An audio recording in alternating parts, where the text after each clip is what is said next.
Hello जी, नमस्कार। मल्हांस पिटारा में आपका स्वागत है। आई होप आप सब अच्छे होंगे। हम भी आप लोगों की दुआओं से और परमात्मा की दया से बहुत बढ़िया। तो आज मैं एक बहुत ही स्पेशल वीडियो लेके आई हूँ। जो बिगिनर्स हैं, जिन्होंने यूट्यूब चैनल अपना शुरू किया है, उनके लिए कुछ मोटिवेशनल टिप्स भी मैं दूँगी। और आज ये मैंने थैंक्स वीडियो बनाई है। जितने भी सब्सक्राइबर्स हैं मेरे, जिन्होंने मेरी वीडियोस को सब्सक्राइब किया है, या व्यूवर्स हैं जिन्होंने सब्सक्राइब भी नहीं किया है लेकिन वो मेरी वीडियोस देखते हैं, क्योंकि डाटा से पता चल जाता है। उसमें वाईटी स्टूडियो में जाते हैं ना, तो एनालिटिक्स में जाके कि कितने व्यूवर्स हमारे सब्सक्रिप्शन वाले हैं, कितने अनसब्सक्रिप्शन वाले हैं। तो जो मेरा डाटा है ना, वो 90% से अबो जो अनसब्सक्राइब डाटा है वो है। तो सबके लिए थैंक्स, जिन्होंने सब्सक्राइब किया है, जिन्होंने नहीं भी किया है, सबके लिए दिल की गहराइयों से बहुत बहुत धन्यवाद कि आप लोगों ने इतना सपोर्ट किया, मेरी वीडियोस लाइक की। और मेरे 25,450 सब्सक्राइबर पूरे हो गए हैं।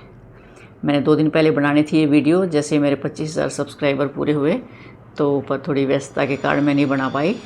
तो आप लोगों का बहुत बहुत दिल की गहराइयों से धन्यवाद, क्योंकि देखिए हम बड़ी मेहनत से कंटेंट बनाते हैं, और जो मेरा कंटेंट है नॉलेजेबल है, मोटिवेशनल है, बड़ी खोजबीन करके अच्छा कंटेंट लाने की मैं कोशिश करती हूँ। उसके लिए थोड़ी सी मेहनत तो लगती है। और जब लोग ना देखें या सब्सक्राइबर ना आए तो हम थोड़े से निराश तो होते हैं। तो जब सब्सक्रिप्शन भी होते हैं, व्यूज़ भी आते हैं, कमेंट्स भी होते हैं, तो हौसला बहुत बढ़ता है। तो इन सब चीज़ों के लिए आपका बहुत बहुत धन्यवाद है। ऐसे ही बने रहें हमारे साथ और ऐसे ही हौसला बढ़ाते रहें। अब मैं कहूँगी कि जिन्होंने सब्सक्राइब नहीं किया लेकिन वो मेरी वीडियोस ज़रूर देखते हैं, इट मीन्स वो वीडियो लाइक तो करते हैं, उनको पसंद आती है, तो वो इस चैनल पे आना पसंद करते हैं। तो डियर व्यूवर्स, कुछ नहीं जाता है सब्सक्रिप्शन में। आपके कोई बैंक बैलेंस खाली नहीं होता है, आपकी सेहत पे उसका कोई फ़र्क नहीं पड़ता है, आपकी फैमिली बैकग्राउंड पे कुछ फ़र्क नहीं पड़ता है। सिर्फ एक सब्सक्रिप्शन से हमें बहुत हौसला मिलता है। तो कर दीजिए प्लीज़ सब्सक्राइब फटाफट चैनल को, जो भी अनसब्सक्राइब्ड है, जो बिना सब्सक्रिप्शन के वीडियोस देखते हैं। तो अगेन बहुत बहुत धन्यवाद आप लोगों का इस लेवल तक पहुंचाने के लिए। और ये मेरी हॉबी है, मेरा पैशन है, क्योंकि बीइंग टीचिंग प्रोफेशन मुझे आदत है बच्चों के बीच में रही, हमेशा उनको शिक्षा दी है। और इससे हमारा थोड़ा सा ज्ञान का दायरा भी बढ़ जाता है, क्योंकि हम लगातार बुक्स के कांटेक्ट में होते हैं। कहीं ना कहीं से तो सीखना ही होता है ना ज्ञान। कहीं बुक से सीखते हैं, कहीं आपस में एक दूसरे से व्यूज़ शेयर करके सीखते हैं, गूगल से सीखते हैं, कहीं ना कहीं से सीखते रहते हैं। इवन देन बच्चों से भी हम बहुत कुछ सीखते हैं। तो ये उन लोगों की सोच होती है कि हम ये उम्र होगी, अब हम क्या सीखेंगे। नहीं, सीखने की कोई उम्र नहीं होती। जीवन पर्यंत आप सीखते रहें और आगे बढ़ते रहें। तो आज मैं कुछ टिप्स न्यू जो हमारे चैनल जिन्होंने बनाया है, बिगनर्स जो हैं, उनके लिए भी कुछ छोटे छोटे टिप्स दूंगी, ताकि वो अपने चैनल को अच्छे से ग्रो कर सकें। देखिए, सोशल मीडिया पे आने के बाद क्या होता है, सबसे पहले तो धैर्य रखना बहुत ज़रूरी होता है। पेशेंस रखें, समय दें अपनी चीज़ों को, कंसिस्टेंसी बना कर रखें। कंसिस्टेंसी का मतलब लगातार वीडियोस लगातार डालने हैं। व्यूज़ आ रहे हैं, नहीं आ रहे हैं, हताश निराश बिल्कुल भी नहीं होना है। आप अपना काम करते रहिए। व्यूवर्स का, सब्सक्राइबर का काम अपना है। जब आप अपना ही काम नहीं करोगे तो हम औरों से क्या उम्मीद कर सकते हैं, ठीक है ना। तो अपने काम में हताश निराश होकर गिव अप नहीं करना है। हम बार बार यही कहते हैं, असफलता हमें बहुत कुछ सिखाती है। असफल होकर फिर बार बार खड़े होना हमें सफलता की सीढ़ियों पर लेके जाता है। हमारा एक्सपीरियंस होता है और हम बहुत कुछ सीखते भी हैं। तो डियर व्यूवर्स एंड सब्सक्राइबर्स, मैं आपका दिल से धन्यवाद करती हूँ कि आपने मेरी हॉबी को, मेरी स्किल को सराहा, चाहा, देखा और मुझे और आगे अच्छा करने का हिम्मत और हौसला दिया। कई बार तो मेरे मन में भी आता था कि मैं इतना मेहनत से कंटेंट लेके आती हूँ, सब्सक्रिप्शन नहीं आ रहे हैं, व्यूज़ नहीं आ रहे हैं, 1-2 दिन लिंगर ऑन कर देती थी, लेकिन फिर ये था नहीं, हम अपना कर्म करेंगे, हम अपना कर्म करते जाएंगे और आगे बढ़ते जाएंगे। तो न्यू बिगनर्स के लिए मेरे ये मैसेज रहेगा, बने रहे मेरे साथ वीडियो में, और आगे भी मैं काफ़ी कुछ डिटेल में आपको बताने वाली हूँ। एक छोटी सी बात मैं बीच में कहूँगी, कुछ होते हैं व्यूअर्स जो एडवर्स रिमार्क्स भी देते हैं कि जैसे कोई भी कंटेंट हम डालते हैं, देखो ज्ञान कहाँ से लेते हैं, हम सीखते हैं ना, किताबों से सीखते हैं। छोटा बच्चा स्कूल में डालते हैं, छोटे बच्चे से लेकर PhD तक, डॉक्टरेट, सब कुछ किताबों से ही तो पढ़ते हैं। और टीचर्स कहाँ से पढ़ाते हैं? किताबों में से ही पढ़ाते हैं, हमने किताबों में से ही सीखा है। और ज्ञान का भंडार तो इस विषयों में भरा पड़ा है, एनसाइक्लोपीडिया। धीरे धीरे हम सीखते सीखते सीखते सीखते हमारा ब्रेन ही एनसाइक्लोपीडिया हो जाता है। एनसाइक्लोपीडिया का मतलब पूरे संसार की नॉलेज। एक बुक होती है बहुत मोटी, उसको एनसाइक्लोपीडिया कहते हैं। तो सीखते हैं हम, इन बुक से सीखते हैं, एक दूसरे के कन्वर्सेशन से सीखते हैं, किसी से सुन के सीखते हैं। आजकल तो सोशल मीडिया इतना अच्छा है, गूगल से हमें बहुत नॉलेज मिलती है। तो कहीं ना कहीं से तो हमें सीखना ही होता है ना। और सीखने की प्रवृत्ति बहुत अच्छी होती है थ्रू आउट लाइफ। ये नहीं है कि सीखने की कोई उम्र है कि मैं कह दूँ अब मैं आई एम इन 60s तो मुझे सीखने की ज़रूरत नहीं है। नहीं, जब तक हम जीवित हैं, हमारी सांस चल रही है, तो हमारा ज्ञान अधूरा ही होता है। सीखते रहना होता है, कुछ ना कुछ नई चीज़ें सीखते रहते हैं। हम बच्चों से भी सीखते हैं, हम बुक से भी सीखते हैं, हम सोसाइटी से भी सीखते हैं, हम सोशल मीडिया से भी सीखते हैं, हम हर जगह से सीखते हैं। और सीखने की हमारी प्रवृत्ति होनी चाहिए। यदि हम कह दें ना कि हमें अब सीखने की ज़रूरत नहीं है, हम तो मैच्योर हो चुके हैं, तो वो मैं चलो शब्द थोड़े से ऐसे नहीं यूज़ करूँगी, उससे हमारा ज्ञान नहीं बढ़ता है बिल्कुल भी। जितना है उतना ही रह जाता है, और उसको भी हम आगे शेयर नहीं करेंगे तो वो ज्ञान भी, कहते हैं जैसे लोहे को जंग लग जाता है, ऐसे हमारे दिमाग को, हमारे ज्ञान को भी जंग लग जाता है। तो थ्रू आउट लाइफ सीखने की प्रक्रिया जारी रहनी चाहिए। हम लर्नर हैं एंड तक, जब तक हमारी आखिरी सांस चल रही है, तभी हम लाइफ में प्रोग्रेस कर सकते हैं। एलन मस्क है ना, आपने सुना होगा, अभी पीछे सुनीता विलियम्स को जो अंतरिक्ष से स्पेस से लेके आए हैं अपने शटल में, तो वो देखिए कितने बड़े बिजनेसमैन हैं, उद्योगपति हैं, पूरी दुनिया में उनका डंका बजता है, उनसे ऊपर कोई नहीं है। और वो अभी भी 4 से 5 घंटे सेल्फ स्टडी करते हैं, सीखते हैं, पढ़ाई करते हैं। सीखेंगे तभी तो नई नई इनोवेशंस करेंगे, नई नई खोज करेंगे, अपने बिजनेस को डेवलप करेंगे, देश विदेश के लिए नई खोज करके उनको एक बहुत अच्छी अचीवमेंट्स के लिए रिसोर्सेज देंगे। तो सीखना जीवन पर्यंत होता है। अब मैं बता दूं कि चैनल को जो हमारे जो बिगनर्स हैं, थोड़ा सा बताऊंगी मैं अपने उसके बारे में, कि जैसे मैंने यूट्यूब शुरू किया, मुझे आदत थी, मैं टीचिंग में थी, कहीं भी जाते कोई भी नॉलेजेबल चीज़ होती, जैसे जैसलमेर गए तो वहाँ पवन लगे हुए हैं, मतलब एक एग्जांपल दे रही हूँ ये तो मैं, ऐसे कहीं भी मुझे ऐसी चीज़ें जो बच्चों के सिलेबस से रिलेटेड दिखती हैं, उनकी मैं छोटी छोटी वीडियो बना के और व्हाट्सएप पे डालती रहती थी या फेसबुक पे डालती रहती थी। तो मेरे बच्चों ने, मेरे कुछ रिलेटिव्स हैं बच्चे, कुछ मेरे जो सबॉर्डिनेट्स थे, उन्होंने मुझे कहा कि मैम आप ना यूट्यूब का अपना चैनल बनाओ और आप उस पर डालो, उस पर ज़्यादा लोगों को फ़ायदा होगा, क्योंकि ये वर्ल्ड वाइड प्लेटफॉर्म है सोशल मीडिया। व्हाट्सएप पे तो जो मेरे साथ जुड़े हुए सिर्फ उतने लोगों को फ़ायदा होगा। तो मुझे भी अच्छा लगा और मैंने ऐसे ही मजाक मजाक में चैनल बनवा लिया, बच्चों से ही बनवाया। अब वही बात आ जाती है ना, देखो सीखने की, कि मुझे यूट्यूब की कोई नॉलेज नहीं थी, मुझे वीडियो एडिटिंग नहीं आती थी, बना तो लेती थी, एडिटिंग नहीं आती थी, थंबनेल बनाना नहीं आता था, पोस्ट करनी नहीं आती थी। तो अगर मैं स्टेज पे ये कह देती कि नहीं मैं कैसे करूं, मुझे तो आता ही नहीं है और सीखना मैंने है नहीं, मेरी कोई उम्र थोड़ी है सीखने की, नहीं। तो शुरू में 1-2 वीडियो बच्चों से एडिटिंग करवाई, फिर मैंने कहा भाई ऐसे नहीं, बच्चे तो अपने काम में बिजी हो जाते हैं, सुबह करेंगे शाम करेंगे, लेकिन उनके अकॉर्डिंग हम थोड़ी चल सकते हैं। मैंने कहा ऐसे हैंडीकैप नहीं बढ़ना। उनके पास बैठ के 1-2 वीडियोज़ उनके साथ की, फिर अपने आप ही हिट एंड ट्रायल से करते रहे। क्या होगा, 1-2 बार कुछ गलती होगा ना, अगली बार उसको सही कर लेंगे या उसको डिलीट करके फिर से सही कर लेंगे। Practice makes a man perfect. Practice करते जाएं। और अब मैं इतनी अच्छी वीडियोस एडिटिंग कर लेती हूँ और थंबनेल भी बना लेती हूँ, आपके सामने है, तो ये सारा काम मैं अब स्वयं करती हूँ। तो ये मैंने सीखा है अभी 1 साल के अंदर। मैंने यूट्यूब चैनल अपना चलाते हुए 1 ईयर कंप्लीट हो गया है और उसमें मेरे 25,500 सब्सक्राइबर हो चुके हैं। And this is total enjoyment. मैं इसको एंजॉय करती हूँ।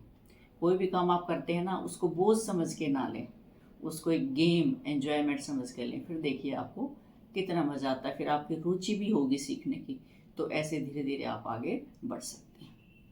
तो जो बिगनर्स हैं ना, कई बार हम वीडियो डालते हैं, 1 वीडियो डाली, 2 वीडियो डाली, 10 वीडियो डाली, 100 वीडियो भी डाल दी, तो हमारे व्यूज़ नहीं आते हैं, सब्सक्राइबर भी कम आते हैं। तो फिर क्या होता है, फिर हम निराश हो जाते हैं कि क्या फ़ायदा, हम मेहनत कर रहे हैं, ना सब्सक्राइबर आ रहे हैं, ना व्यूज़ आ रहे हैं। तो ये सोच के आप अपना चैनल ना चलाएं। हमारा काम है मेहनत करना। अगर हमने एक पेड़ लगा, एक बीज बोया है ना, तो वो ग्रो करके ज़मीन से बाहर आएगा, उसकी शाखाएं निकलेंगी, उस पर फूल आएंगे, उस पर फल लगेगा और उसकी जड़ें इतनी मजबूत होती जाएंगी धीरे धीरे। उसके लिए पेशेंस की ज़रूरत है, सब्र की ज़रूरत है, समय की ज़रूरत है। समय देना पड़ता है हर चीज़ के लिए। जल्दबाजी में कुछ भी नहीं होता। कई हम सोचें ना कि बहुत ही जल्दी में तो चीज़ें खराब होती हैं। मैं एक एग्जांपल देती हूँ हमेशा कि बच्चा 9 महीने में होता है ना पैदा, क्या हम उसको 2 महीने में, 3 महीने में निकाल सकते हैं बाहर? निकालेंगे तो क्या होगा? सर्वाइव नहीं करेगा। तो ये प्रकृति का नियम है कि उसने 9 महीने पूरे करने ही करने हैं। ऐसे ही एक जस्ट एग्जांपल है। ऐसे ही हर चीज़ जो है वो समय मांगती है, पेशेंस मांगती है। समय आने पे ही होता है सब कुछ। एक वो है ना, दोहा भी है, मुझे कुछ याद नहीं आ रही है, कि एक माली बीज बोता है और वो सोचता है कि 2 दिन में मेरे इस पेड़ पे जो है फल लग जाए, तो नहीं होता। वो सींचता रहेगा और जब उसकी सीजन आएगा उस पर तभी फल आएंगे। वो कहते हैं ना कि माली सींचे 100 घड़ा रुत आए फल होए। चाहे वो 100 घड़े पानी डाल ले, उसको तो उतना ही चाहिए जितनी उसकी खुराक है, बाकी तो वेस्ट ही रहेगा। और जब उसका सीजन आएगा तभी उस पर फल लगेगा। तो यही मेरी बिगनर से अपील है, कभी भी हताश ना हो, निराश ना हो, गिव अप ना करें कि मेरे व्यूवर्स नहीं आ रहे हैं या मेरे कमेंट्स नहीं आ रहे हैं या मेरे सब्सक्राइबर नहीं बढ़ रहे हैं। तो कभी भी गिव अप ना करें। आप अपना वर्क करते रहें पेशेंस के साथ। और अगर आप धैर्य रखेंगे और लगातार, एक चीज़ और बता दूं आपको, स्किप ना करें कोई भी काम जो है, कंसिस्टेंसी से। कंसिस्टेंट का मतलब लगातार, हर रोज़ बिना नागा किए आप अपनी वीडियोस पोस्ट करें। मेरे साथ तो, मेरे पास दोहे बहुत हैं कि जो पत्थर होता है ना, कई बच्चे कह देते हैं ना कि हमें तो कुछ याद ही नहीं होता, हम कैसे करें। तो उसके लिए प्रैक्टिस, बार बार कंसिस्टेंसी वही होती है। तो पत्थर होता है ना, पत्थर में, कुएं में से बाल्टी हम निकालते हैं, रस्सी पत्थर के साथ रगड़ती है तो वहाँ पे उस पत्थर को भी घिसा देते हैं। सिल पर रसरी आवत जात ते, सिल पर परत निशान। ठीक है ना? तो ऐसे हर रोज़ कंसिस्टेंटली जो है आप अपनी वीडियोस डालें लगातार, तभी जो है आप सफल होंगे। और संघर्ष से घबराना नहीं है, हताश नहीं होना है, निराश नहीं होना है। लगातार वीडियोस डालें, चाहे रिजल्ट आए या ना आए, चलते जाएं, देखें ही ना, एक न एक दिन आप कामयाब ज़रूर होंगे। वे कहते हैं ना, God helps those who help themselves. जो अपनी मदद खुद करते हैं, परमात्मा भी उन्हीं की मदद करता है। और एक टिप और दूंगी मैं कि वीडियोस आप शुरू में शॉर्ट वीडियोस ना डालें, क्योंकि शॉर्ट वीडियोस में आपका वॉच टाइम काउंट नहीं होता है। इनके अलग अलग रूल्स हैं चैनल को मोनेटाइज करने के। या तो लॉन्ग वीडियोस में 4000 घंटे विद इन अ ईयर, 1 साल में, और 4000 घंटे और 1000 सब्सक्राइबर, ये रूल है चैनल मोनेटाइज होने का। या व्यूज़ आए आपके 3 मिलियन शॉर्ट वीडियोस पे, 3 मिलियन व्यूज़ और सब्सक्राइबर वही 1000। तो वो बड़ा मुश्किल है, मैंने करके देखा है। तो इसलिए आप लॉन्ग वीडियोस डालें, पेशेंस के साथ चलें, उसमें आपके सब्सक्राइबर भी आएंगे और आपका वॉच टाइम भी कंप्लीट होगा। वीडियो थोड़ी सी लंबी डालें, शुरू में ज़्यादा लंबी वीडियो नहीं डालें, क्योंकि लोग ज़्यादा लंबी वीडियो नहीं देखते। यूट्यूब पे लोग ज़्यादा एंटरटेनमेंट के लिए आते हैं। हाँ, वीडियो अच्छी लगी तो वो लॉन्ग वीडियो, बड़ी वीडियो भी देख लेते हैं, लेकिन आप ऐसे 10, 12, 15 मिनट की वीडियो आपकी मोर देन सफिशिएंट होती है। कंसिस्टेंटली बने रहें। एक मैंने भी जैसे शुरू में चैनल शुरू किया था तो लोगों के, मैं भी ऐसे पढ़ती थी कि YT स्टूडियो, इसमें होता है कि YT स्टूडियो जिस पे आपका पूरा डाटा दिखता है, एनालिसिस होता है पूरा, कितने व्यूज़ हैं, कितने सब्सक्राइबर हैं इंडिया में या पूरे वर्ल्ड में, कहाँ कहाँ से लोग आपके चैनल को देखते हैं, वो पूरी डिटेल होती है। किस टाइम आपके व्यूअर्स आपके उसके ऊपर ज़्यादा होते हैं, चैनल के ऊपर लैंड किए हुए, वो सारी चीज़ें पता चलती है उस पर। तो कई लोग इतनी भ्रांति डाल देते हैं कि YT स्टूडियो को बार बार खोल के नहीं देखना चाहिए, इससे जो है चैनल पे प्रभाव पड़ता है, आपका चैनल ज़्यादा हाईलाइट नहीं होता है। तो ये सब भ्रांतियाँ हैं बिल्कुल। आप चाहे 1000 बार अपना YT स्टूडियो खोल के देख लो, आपके चैनल पे उसका कोई भी असर नहीं पड़ेगा। पहले मैं भी ऐसे सोचती थी, लेकिन मैंने ये सारे एक्सपेरिमेंट कर करके देखे, क्योंकि मुझे ये चिंता नहीं थी कि मेरा चैनल जल्दी ग्रो करे या लेट करे। मुझे तो सिर्फ वर्क करना था, मुझे सिर्फ सोसाइटी से जुड़ना था और सोसाइटी तक अपना मैसेज देना होता है। उसके साथ साथ चैनल ग्रो कर रहा है, वेल एंड गुड, बहुत अच्छी बात है। तो उससे भी ना घबराएं, क्योंकि देखो जितने लोग होंगे उतनी भ्रांतियाँ भी डाल देते हैं। तो हमें ये कंसेप्ट क्लियर होनी चाहिए, और अगर आप लगातार बने रहेंगे तो आपका चैनल ज़रूर ग्रो करेगा। ये बिगिनर्स के लिए है, लर्नर्स के लिए है, बिल्कुल नहीं घबराएं। वीडियो डालते रहें लगातार और बने रहें। देखिए, मैं आपको बताऊं कि मैं सोशल मीडिया पे क्यों आई, यूट्यूब चैनल मैंने क्यों बनाया। बीइंग टीचर, मैं रिटायर्ड हेडमिस्ट्रेस की पोस्ट से रिटायर हुई हूँ। मेरा प्रिंसिपल का प्रमोशन भी आ गया था, मैंने फोरगो कर दिया क्योंकि मैंने 2 साल पहले VRS ले ली। तो मुझे था कि मैं, है ना, मैंने ये जॉब तो, गवर्नमेंट जॉब तो बहुत कर ली है, मैं सोसाइटी के साथ जुड़ूंगी। जो गरीब बच्चे हैं, जिनके पेरेंट्स फीस नहीं अफोर्ड कर सकते हैं या जिनके पास रिसोर्सेज नहीं है, मैंने कहा मैं उनके साथ जुड़ूंगी, उनको पढ़ाऊंगी। लेकिन मैंने थोड़ा सा सर्वे करके देखा कि वो जो है ना, फ्रूटफुल नहीं रहा काम मेरा। क्योंकि ये जो लोग होते हैं हमारे पास, जैसे हमारी मेड्स आती हैं, झुग्गी झोंपड़ी वाले होते हैं, इनके लिए मैं सोच रही थी स्पेशल काम करना।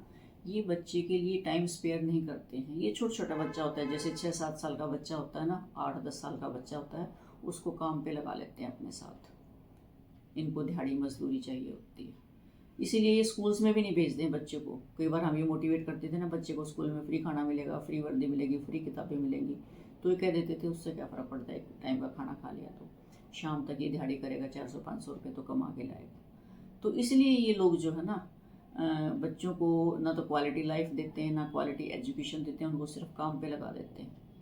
तो अगर मैं कोशिश भी करती ना कि मैं इन बच्चों को 1-2 घंटा पढ़ाऊँ, तो वो बच्चे भेजते ही नहीं हैं कि नहीं, हमारा बच्चा जो है ना उधर से डाइवर्ट होता है और हमें तो इनकम चाहिए, मजदूरी करवानी है। रेड लाइटों पे खड़े कर देते हैं इनको भीख मंगवाने के लिए, वहाँ ही सारा दिन अच्छा इनकम कर लाते हैं, हमारे पास आके इनको क्या मिलेगा। तो मैंने सारा डाटा एनालाइज करके मैंने सोचा कि मैं जो है ना ऐसे सोशल मीडिया से लोगों के साथ जुड़ती हूँ कि मेरा टीचिंग का काम है, तो मैं अच्छे थॉट्स हैं, अच्छी मोटिवेशनल वीडियोस हैं जो मैंने आज तक सीखा है और मैं आगे भी सीख रही हूँ, तो वो इस माध्यम से जो है आप लोगों के साथ जुड़ूँ और अपने व्यूज़ शेयर करूँ। और एक बात और बताऊंगी मैं आप लोगों को, जो सोशल मीडिया पे जो नए बिगिनर्स आ रहे हैं, कई बार क्या होता है कि लोग ऐसे उल जलूल कमेंट्स कर देते हैं जिसका कोई सिर पैर नहीं होता है। तो उससे ना घबराएं, जिसकी जितनी सोच होगी वो उतना ही सोचेगा और उतना ही लिखेगा। बहुत साफ़ सुथरी वीडियो बनाएं, अच्छा कंटेंट दें, लोगों को मौका ही ना दें कुछ भी उल जलूल लिखने का। लेकिन फिर भी मैंने भी कई बार फील किया है कि आप कितनी ही हेल्दी कंटेंट डालो, जिनके दिमाग में उल्टी खोपड़ी है, जिनकी जो सोचते ही उल्टे हैं, जिनके दिमाग में नेगेटिविटी होती है, जिन्होंने तो कुछ ना कुछ बातों में से कीड़े निकालने ही होते हैं, वो नेगेटिव कमेंट्स जरूर करते हैं हर बात में, पॉजिटिव बात में भी। मतलब उनकी सीखने की प्रवृत्ति नहीं होती, वो आते ही इस प्लेटफॉर्म पे इसलिए हैं कि किसके ऊपर हम रिएक्शन दें, किसको रोस्ट करें, किसकी वीडियोस में कमी निकालें। अच्छाई नहीं लेते वो कहते हैं ना, एक कंस्ट्रक्टिव माइंड होता है, एक डिस्ट्रक्टिव माइंड होता है। तो वो डिस्ट्रक्टिव माइंड के लोग होते हैं, उन्होंने खुद तो सीखना नहीं होता, लेकिन वो कमेंट्स करके जो है कंटेंट क्रिएटर है उसके दिमाग को भी वो एक चिंगारी सी छोड़ देते हैं। तो इन चीज़ों का, अगर आप सोशल प्लेटफॉर्म पे आए हैं तो लोगों के रिएक्शंस का अपने ऊपर असर ना होने दें। मैं ऐसे कई वीडियोस भी डाल चुकी हूँ कि लोगों की नेगेटिव बातों पर प्रतिक्रिया ना दें, अपने टारगेट पे, अपने काम पे फोकस करें, अपने सपनों को साकार करने के लिए लगे रहें और हताश निराश ना हो। उन लोगों को इग्नोर करो, उनकी जिसकी जैसी सोच उसने वैसा ही सोचना है, हमें इससे कोई फ़र्क नहीं पड़ता कि वो हमारे बारे में क्या लिख रहे हैं, हमारे बारे में क्या सोच रहे हैं। हमें पता है हम क्या हैं, इसलिए अच्छा कंटेंट लेके आएँ। आप ज़रूर प्रोग्रेस करेंगे और इन बातों का आप विशेष ध्यान रखें कि लगे रहें, हताश ना हो। धीरे धीरे चैनल ग्रो हो जाता है, आप बने रहेंगे तो। मैं कई बार स्किप भी हो जाता है, इतना कंसिस्टेंटली नहीं कर पाती हूँ, लेकिन फिर भी चैनल अच्छा ग्रो कर रहा है। और ये मेरा, मैंने अभी आपको बताया कि मेरी हॉबी है और ग्रो कर रहा है, तो बहुत अच्छी बात है। तो मैं फिर से सभी सब्सक्राइबर्स, व्यूवर्स का फिर दिल से बहुत धन्यवाद करती हूँ कि आप लोगों ने इतना पसंद किया, इतना सहयोग किया, मॉरल बूस्ट किया, और ऐसे ही आप बने रहें हमारे साथ। और ऐसी नॉलेजेबल वीडियोस और कंटेंट देखने के लिए, और इससे हमारा बहुत हौसला बढ़ता है। और अभी भी जिन्होंने चैनल सब्सक्राइब नहीं किया, फटाफट प्लीज़ चैनल सब्सक्राइब करें, वीडियो को लाइक, शेयर, कमेंट करें, और जिन्होंने कर रखे हैं उनका तहे दिल से धन्यवाद। मिलते हैं